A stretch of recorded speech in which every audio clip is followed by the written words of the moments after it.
everybody, welcome back to another little vlog. Do you remember a couple videos ago where I said I was going to get myself together and edit videos faster so it wouldn't take a month between uploads? Well, I think we both know that that was a lie. Yeah, I did not get my life together. I'll get into that later. But right now we are in the park because Odie has pioneered a new sport. It's a bit of a hybrid, if you will, between ultimate frisbee and soccer. We're still kind of workshopping the name for it. We're thinking in the Americas it will be called frocker, frisbee soccer. For everywhere else in the world, footbee, football, frisbee. Feel free to weigh in on the name. But he's gonna show you what he's been working on, and I better see some nice comments about this, okay? He's been working really hard. Show some respect.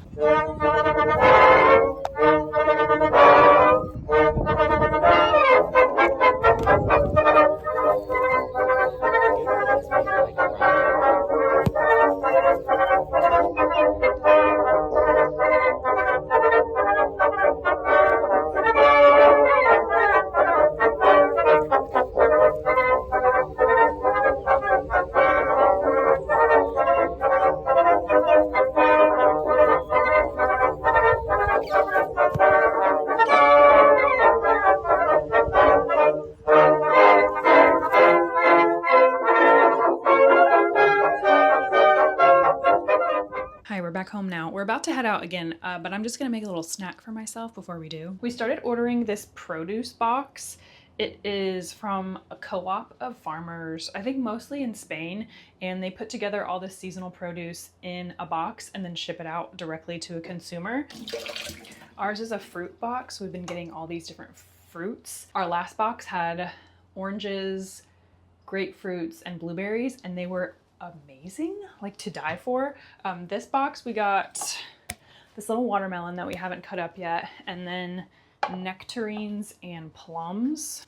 I've never really been a big plum person. I guess I wouldn't ever buy them in the grocery store, but tell me this is not the most gorgeous plum color you've ever seen. Look at that.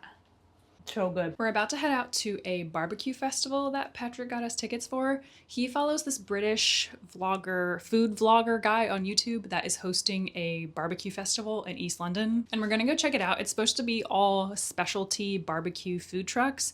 So I think their website mentioned Korean, Venezuelan, Brazilian maybe barbecue. It did not say anything specifically about Southern American or Midwest American barbecue, which is more what we're really craving. We have been really craving American barbecue recently, and we have not found a place here that really satisfies that craving. So far, the barbecue that we found is just not hitting. It's not hitting the same. The barbecue's not hitting. The sides are not hitting. But we're excited to go to this festival to try a bunch of different barbecue places all in one venue. And so maybe hopefully we can scope out a new favorite place.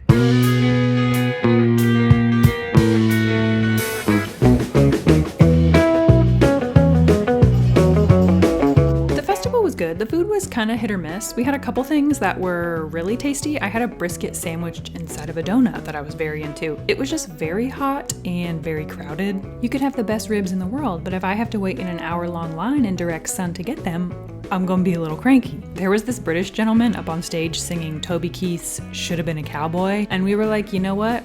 Hell yeah, brother, you sing it. That's our culture, baby. I did bring a Tupperware container in my purse so we could bring some brisket home to Odie.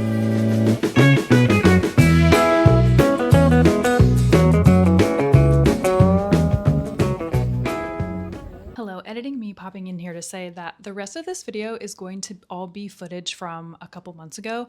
I still have a bunch of video from when Patrick's folks were visiting us in April that I just never got around to editing in a timely manner. And now I feel like too much time has passed and it feels weird to post it, but I still want to post it. The longer I procrastinate it, then the worse the procrastination becomes. I don't know. I want to post it, so I'm just going to smush it all into this video to just kind of get it out of the way, and then I can move on to the other videos that I want to edit. I very much go through these ebbs and flows in my kind of mental state that I'm trying to sort out separately, but it makes a big difference on if I'm feel up to editing and making videos. When I'm kind of like in a bad state, I don't accomplish much. I'm feeling a little bit better right now though, and so I kind of want to get this video out of the way and then kind of move on to the next thing. So the footage is old, but hopefully you still enjoy it. Hello, good morning. It is Wednesday. Today is our second to last day with Patrick's family visiting. We're about to head out to go meet his parents at St. Paul's Cathedral. How y'all doing? We're about to head out to meet his family at St. Paul's Cathedral. We have tickets to go inside and do the little self-guided audio tour. So my plan is to take you along and film some clips inside and do my little art history spiel. If you saw my last video, I'm wearing my new cardigan that I got in Scotland. Very fierce. It's a little bit cool out today and supposedly very windy, so we'll see how that works out. But otherwise, it's supposed to be a really nice day. I'm not sure what we're gonna do after the cathedral. There's maybe talks of going over to the British Museum. We'll just kind of see what happens. I think everybody is starting to feel a bit tired, so who knows? I'm excited to see some little gilded cherubs, so let's go, team.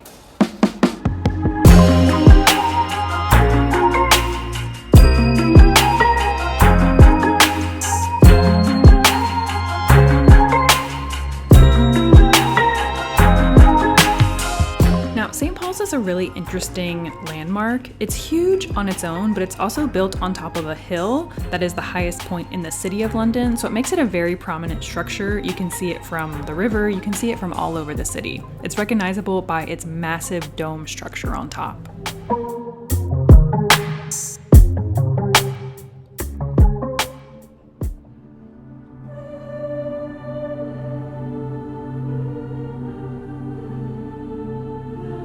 This building has a very long history. The first iteration of the church dedicated to St. Paul was established in the year 604. The cathedral has been rebuilt 5 times over. The former structure, known as Old St. Paul's, was a medieval Gothic-style cathedral that was destroyed several times by fires, including in the Great Fire of 1666. After that, a new cathedral was designed by Sir Christopher Wren, who was a very famous scientist and architect in the 17th century. Instead of rebuilding the church in its former Gothic style, which was much more popular across England, he sought to create a structure that blended Renaissance and Baroque influences from across Europe, particularly like that of St. Peter's Basilica in Rome, which was tea at the time because that was different and therefore scary and bad.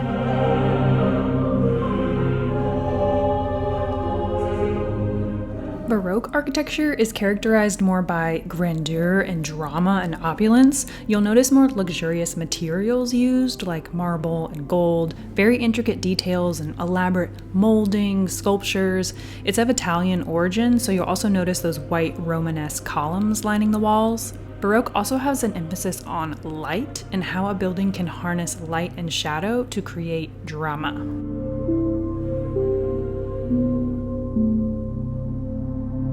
There are 8 scenes painted on the inside of the dome that depict moments from the life of St. Paul. They're painted in a technique called grisaille, which involves painting in monochrome tones, shades of gray, to create the illusion of sculptural relief when viewed from below. But my favorite part of the cathedral is the mosaics. The ceiling is adorned with intricate, vibrant mosaic murals made up of individually placed glass pieces. We're talking hundreds of thousands upon thousands of glass tiles meticulously arranged and cemented. The mosaics were not originally included in the design of the church. They weren't added until the late 19th century, after Queen Victoria famously called the inside dreary and dingy. So they added the mosaics and gold accents to brighten the place up. The thought of being suspended that high in the air on scaffolding, painting or laying tile, makes me queasy. It makes me physically ill. Then we went upstairs to the viewing deck of the dome. This is not really for the faint of heart, as there is no lift, rather a ton of very tiny spiral stairs. We witnessed other people having full nervous breakdowns clinging to the guardrails. But the view is awesome if you can make it up to the top. It's just a tad bit windy.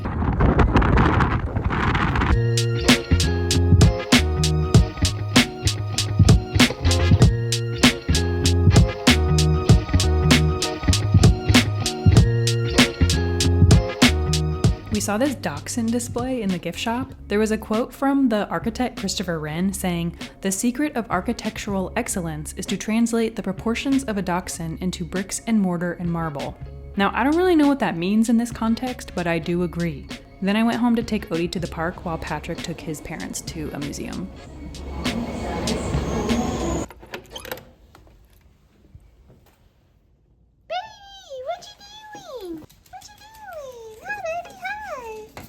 Very nice spins. Very nice.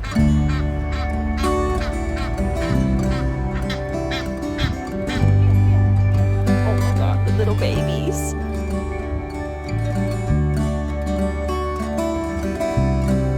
Okay, where are we going, Bubba?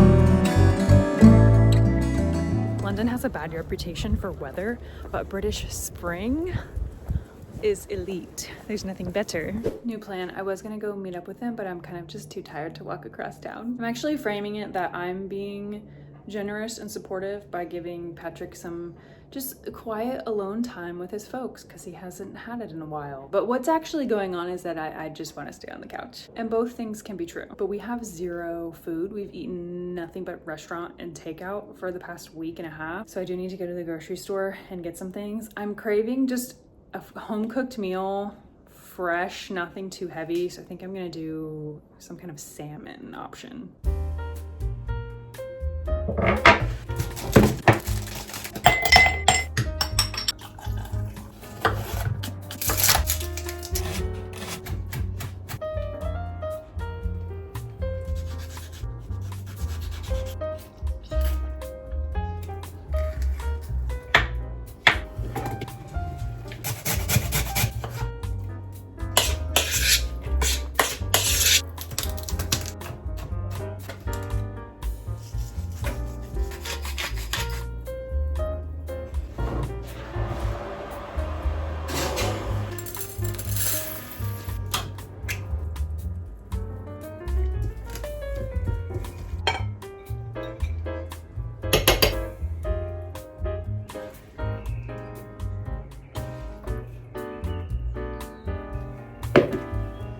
Hi, good morning. It's tomorrow. Today is Thursday. It is our last day with Patrick's folks before they head back to the US tomorrow. So we thought we could do a little excursion outside of London. Today we're gonna go to Windsor. We got tickets to go inside Windsor Castle. There's a couple areas of the castle that they have open to visitors. There's some staterooms / apartment areas that are sectioned off as a museum area for people to walk through. And you can also walk through St. George's Chapel, which is a very famous chapel in England and Windsor. It is where a lot of notable monarchs are buried. Queen Elizabeth II is buried there. The last time we went to Windsor was a couple years ago on a bus tour. It only stopped there for maybe 2 hours or so. So we felt like we were kind of rushing around to see everything. But today we're gonna take the train to Windsor. Just a really short train ride. I think it's less than an hour to get over there. But then we won't have any time constraints and we can just kind of walk around freely and take our time. I remember really having fun there last time.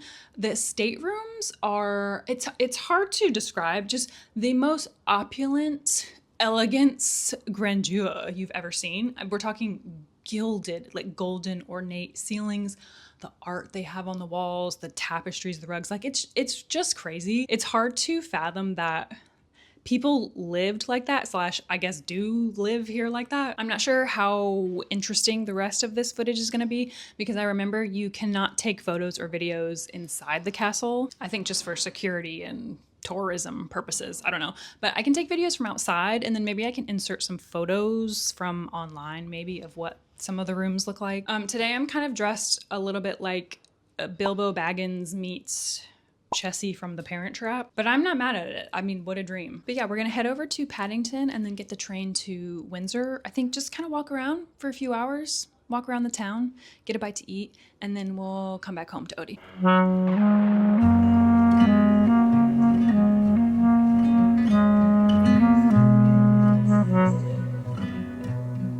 Windsor Castle is the largest and oldest occupied castle in the world. It was founded by William the Conqueror in the 11th century and has since been the home of the British royal family for nearly 1,000 years. It operates more like a village than a home, just because it's so big and much of the staff still lives on site. The royals own a lot of properties and homes throughout the UK, but this was supposedly Queen Elizabeth II's favorite home.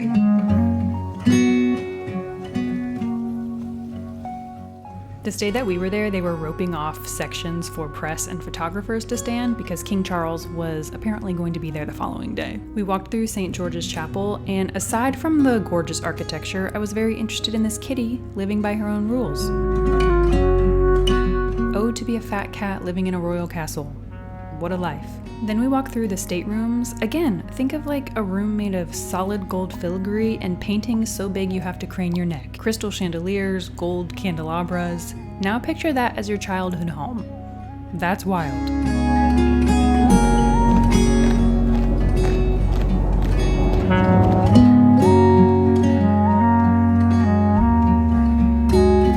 The grounds are gorgeous, greenery and flowers everywhere. The town, also darling. We got some breakfast. What a lovely day. Hi, that's all I've got for this video. Thank you for watching and being patient with me while I edit, and I'll see you very soon. Okay, bye.